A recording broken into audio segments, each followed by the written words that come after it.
Good morning, everyone! Happy Friday! Kakagising lang namin ni baby and past 9 a.m. na, parang 9:30 a.m. na. So, imamarinate ko itong fish na bigay sa akin ng aking father-in-law. Hi, baby! Ang pangalan niya is Fluke. Hindi ko alam kung napopronounce ko siya ng tama or Fluke. Basta, ayan. And chinek ko naman siya sa internet.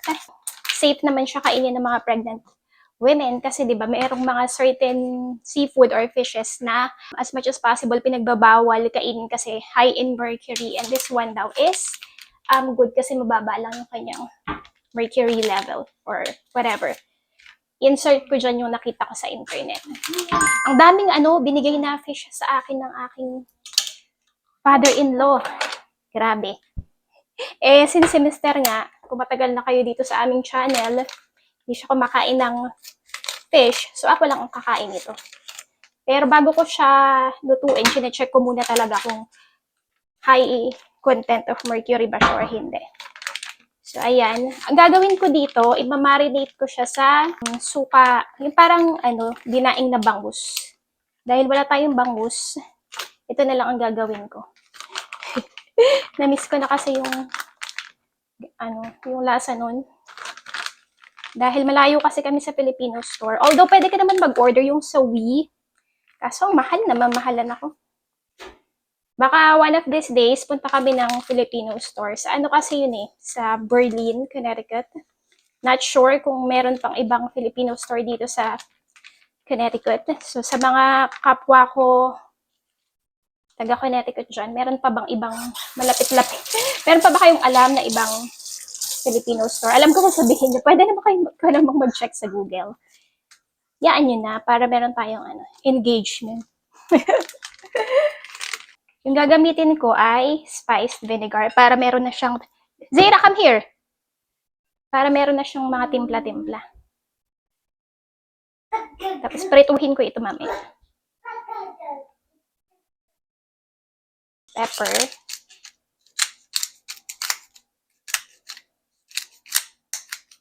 Kailangan pa pala dito ng di ba? Bawang. Nalagyan pa ba ng... Parang wala namang sibuyas yun, di ba? Sa bagay, may sibuyas na naman to. Nilagyan ko ng crushed red pepper. Okay lang kaya.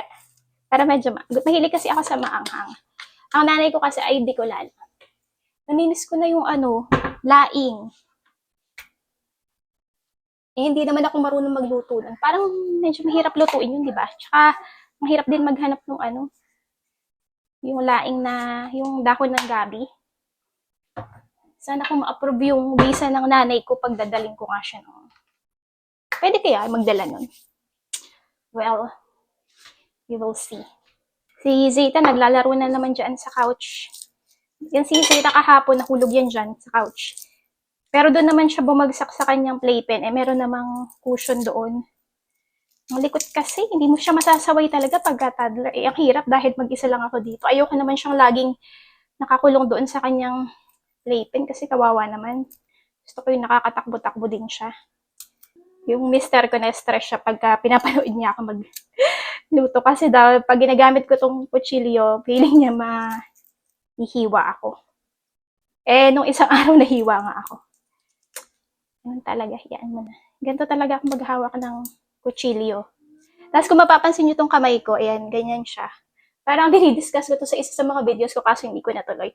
Nagkaroon ako ng tendonitis dahil nga sa computer, laging nasa keyboard, ganyan. And meron akong session doon sa Philippines ng physical therapy para dito. Kasi yung schedule noon, every morning, sobrang aga, kaya tinamad na ako magpunta.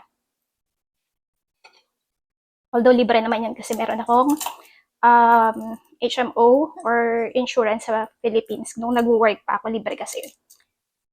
Kaso yun, tinamad si ate new girl. Yan. Na siya? Defective. Magana pa naman. Na-open ko naman siya. Kaso, parang nasanay na ako na nakaganyan. Lagyan ko pa kaya ng sibuyas? Wag na. Kasi ang lalaki ng sibuyas, hindi ko naman magagamit lahat yun. Sayang. Tapos itatapon ko lang yung matitira. Kasi 'di ba sabi nila bawal na daw mag save ng sibuyas pagka nabalatan na. Tama ba 'yun? Parang napanood ko lang 'yun somewhere. So ito na siya guys, i-mix-mix ko lang. Para rin naman siyang 'di ba? Yung pinilay na kasi ito ng aking father-in-law. Kaya super swerte ko talaga na nakakakuha ako ng mga fish ng libre. So para din siyang bangus. Yung itsura. White fish, no? Yung mga nakatry na nitong Fluke, masarap ba siya? Feeling ko na-try ko na to, hindi ko na lang matandaan. So hindi ko siya mamamarinate na matagal kasi gusto ko na siyang ulamin ng tanghalian. Ngayong breakfast, tayo? Kimchi, fried rice, and then egg. So, hindi ko alam. Parang gusto ko pa siyang dagdagan ng pepper. Ay, tas pala, share ko lang sa inyo. Nag-adobo pala ako kahapon. Hindi lang ako nakapag-video kahapon dahil nga, alam niyo na, hanggang ngayon nakaka-experience pa rin ako ng morning sickness.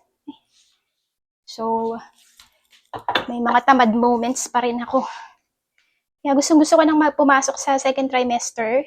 And I'm officially 13 weeks na ngayon. And pakita ko sa inyo ang baby bump ko later. Pero parang wala pa naman masyado. Ewan ko kung meron akong picture pa rin dyan na nakasave nung 13 weeks preggy ako kay Zeta.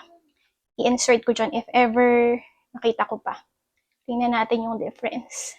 Sabi kasi nila, di ba, pagka second pregnancy mo na mas maaga kang mag-show. So, not sure kung totoo ba yon. Yung ating mga second time mom, totoo ba yon? Please comment down below. Tingnan nyo naman to si Zeta. Binuksan na yung TV. Ito talagang batang ito. Ikaw talaga, baby Zeta, ha? O, mahulog ka na naman dyan. Yan. Dito siya nahulog kahapon. Dyan. May nagtatry niya kasi abutin niyang something dyan. And then, para siya yung gymnast na nagtumbling. Hindi naman talaga siya iiyak. Kaya lang medyo ako, panig ako. Sabi ko, baby! So, medyo napalakas yung boses ko. Doon siya umiyak. So, ayun. Wala, ang likot talaga eh. Ang hirap. Lalo na pagka mag-isa nga lang ako dito. What you doing? Gonna watch? No, you're not allowed to watch yet. It's still early. Mama will turn off the TV. Mag-play ka lang dyan. Yan, play ka dyan sa mga stuffed toy mo. So, magluto na ako ng kimchi fried rice. Hindi ko na siya lalagyan ng garlic, onion, ganyan. Kasi malasa na naman yung kimchi. So, meron tayong isang subscriber na nag-comment. Ilagay ko na lang dyan. Nakalimutan ko yung name niya. Thank you so much po sa pag-comment and sa panonood. Kung gawa daw ito sa Korea, walang MSG. Ewan ko kung MSG yung sinabi or MSSJ. Pero I think it's MSG. And, yun. So, safe nga daw para sa mga buntis. Yes po, wala naman siyang MSG. No MSG. So, very particular din ako sa ganun kasi nga, diba? Reggae tayo. So, as much as possible, kailangan ingatan yung mga kinakain. Although, hindi naman tayo perfect. May mga times din talaga na hindi mo siya makokontrol kumain ng mga junk foods, ganyan. Nung buntis ako kay Zeta, mas mas careful sa mga kinakain ko. Mas strict. Ngayon, hindi na masyado. And napansin ko din yan sa dun sa mga second time mom, hindi na sila ganun ka strict when it comes to food. Dun sa mga napapanood ko rin yung vlogger. Pero syempre, pa rin dapat tayo. As much as possible, iwasan pa din yung mga hindi healthy na pagkain. Lagay na ako ng rice. Mamaya luto ako ng egg. Meron akong ibang mga pinapanood din ng mga small YouTubers. Pag nagbabasa ako ng comment, kasi merong isang vlogger na parang nag-video siya or nag-vlog siya ng parang bagong gising kasi hindi pa nag-ilamos, hindi pa nagsuklay. May isang nag-comment, sabi, ano ba yan? Dapat bago kumarap sa camera, nag-ayos muna, ganyan. Siyempre, ako ganun din ako eh. Katulad ngayon, ayan, di pa ako naghihilamos, promise. Hindi pa ako nag-ayos. Kasi hindi pa ako naliligo. And siguro nung dalaga ako talaga napaka-conscious ko sa itsura ko. Na hindi ako lalabas ng bahay or hindi ako haharap sa kahit na kanino nang hindi pa ako nakaayos or hindi pa ako nakaligo.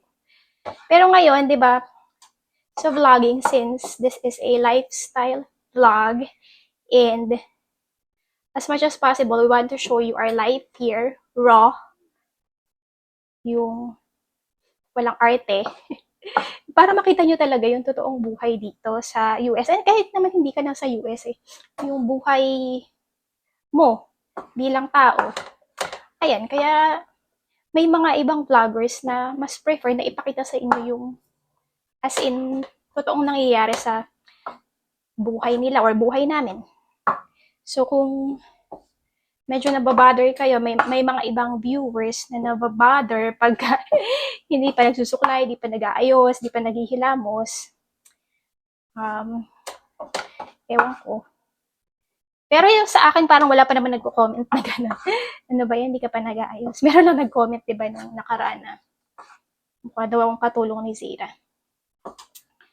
So anyway, hindi talaga maiiwasan yung mga ganyan. Pero kagaya nga nung sinabi ko sa aking mga previous video, pagka medyo toxic na, syempre, tatanggalin natin yan sa ating life. I-hide na yan sa channel. Diba? Ano lang tayo dito? Good vibes. And I want to protect my peace. So anyway, sa ngayon nga, kahit na ako ay 13 weeks na pregnant na, actually hindi ko to expected. Struggle is real talaga nung pagka sa mga buntis. Although may ibang mga pregis dyan na hindi dumaan sa pagkakaroon ng morning sickness. Napakaswerte nyo.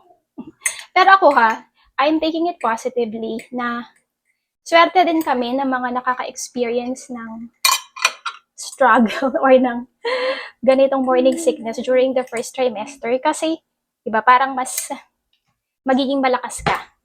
And, syempre, pag may mga struggles, mas matitest talaga yung strength mo as a mom or as a future mom kung first time parent ka. Kaya ayun, although talagang ang hirap niya, no? Nung kay Zeta, mas grabe yung aking morning sickness. Ngayon, medyo mas tolerable siya. Ang problema ko lang dito sa aking second pregnancy, kasi nung kay Zeta, pagdating ko ng ganitong time, mga 13 weeks, nag-subside na talaga siya. Baby, nawala na talaga siya. Pero yung sa akin, itong second pregnancy ko, meron pa din. And, ang in-expect ko din talaga is, baby, no! Ay, naku, Zeta. Talaga. Hirap talaga pagka may baby. Tayo dyan, tayo. Na-expect ko talaga, ganun din yung mangyayari sa akin. Kagaya nung pagbubuntis ko kay Zeta, iba-iba talaga ang pregnancy. So, ayun, lalo na sa nature ng trabaho ni Mister, na wala siya talaga ng ilang days dito. Kami lang ni Zeta. Mahirap talaga. Pero, sa awa naman ng Diyos, kinakaya ko naman. Mahirap lang talaga siya. Sa ating mga moms dyan, naka-experience din ba kayo ng morning sickness? Happen. Talagang pag andito ka sa... Napakaswerte ng mga nasa Pilipinas, no, na mga preggies, tapos kasama nila yung parents nila or meron silang katulong. Kasi malaki siyang help. Yung mga kagaya ko na ako lang, dahil nga si Mr. ay laging wala, talagang matetest ang iyong lakas at patience. Hindi, wala ka rin namang choice, kundi, diba, kayanin. So, ito na ang ating kimchi fried rice, pero lalagyan ko ng salt. Konti lang.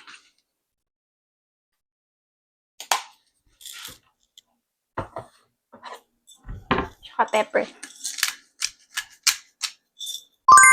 So, ito na ang ating baby bump. Parang hindi nyo naman nakikita.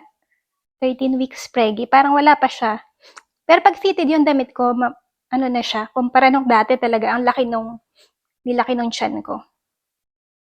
Ayan siya. Try ko i-insert dito nga kung makakakita pa ako nung aking baby bump nung ako ay 13 weeks kay Zira. Makikita nyo ibang-iba yung itsura. Kasi lagi nga ako nakaayos nun dahil sa Pilipinas pa ako. Dahil tayo ay may kasama sa bahay. May tumutulong sa akin. So ito na guys, ang ating breakfast for today. Is it a Filipino style breakfast? Filipino-Korean style breakfast. Sa atin naman kasi 'di ba sa Philippines nauuso na rin talaga yung kimchi fried rice. Ang dami din kasi mga Pinoy ang na huhook sa kimchi kasi very nutritious din naman siya. So, meron tayong kimchi fried rice and fried egg. So, yan ang aking breakfast for today. So, and tatapusin ko na rin yung vlog dito. Medyo mahaba na siya. Mamaya baka mag-vlog ulit ako yung pagluluto ko ng aking fish. Yung minarinate ko na fish. I don't know kung sipagin ako para medyo madami tayong vlogs. Kasi nga medyo natenga ako. Ilang days din akong hindi nakapag-video. So, ayun, maraming salamat po ulit sa lahat ng sumusuporta sa aming, haba ko talaga siya, no? Sa aming YouTube channel. And kung mapapansin, ang dami kong rice, no? Napapadami na yung pagkain ko ngayon. Kaya siguro nagigain na din ako ng weight. And okay naman yon since tayo ay preggy. Kailangan ko talaga mag-gain ng weight. Dahil nga, kung napanood yung isang video ko, sabi ng aking doktor, kailangan kong mag-gain ng muscle and mag-gain ng weight. So, ayan, nalihis na naman. Again, maraming salamat sa patuloy na sumusuporta sa aming YouTube channel.